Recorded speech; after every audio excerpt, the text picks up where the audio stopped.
If I was starting again in the gym, here's exactly what I'd do. Number one, decide if I need to build muscle or lose body fat. Fundamentally, the physique that you're aspiring to probably needs you to build a little bit of muscle. But if you're going to be starting from a position where you're already feeling a little bit self-conscious or not too happy with the amount of body fat that you've got, you might be just kind of grabbing things or catching an angle of yourself in a mirror where you don't feel too comfortable.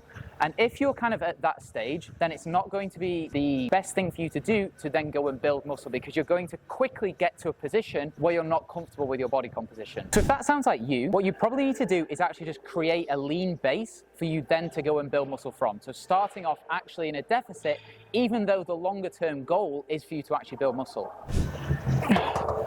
Number two, I would download a calorie counter. Now, I don't necessarily advocate calorie counters for everybody, but using a calorie counter for me really helped me understand what the macronutrient and the calorie content of certain foods and certain meals actually was. And that then enabled me after 1 to 2 months or maybe 1 to 3 months to then actually just visualize and look at a plate of food and roughly understand what the calorie content of that was. And without using a calorie counter and then also being able to cook my meals off the back of that, I wouldn't have been able to get to that position where I can sort of visualize. Number three, drop the ego and buy a plan. I messed around for years trying to tell myself that I could do it because I played sport and I'd always done things to a high level, but fundamentally I didn't really know what I was doing. And the minute that I actually bought a program, my results took off.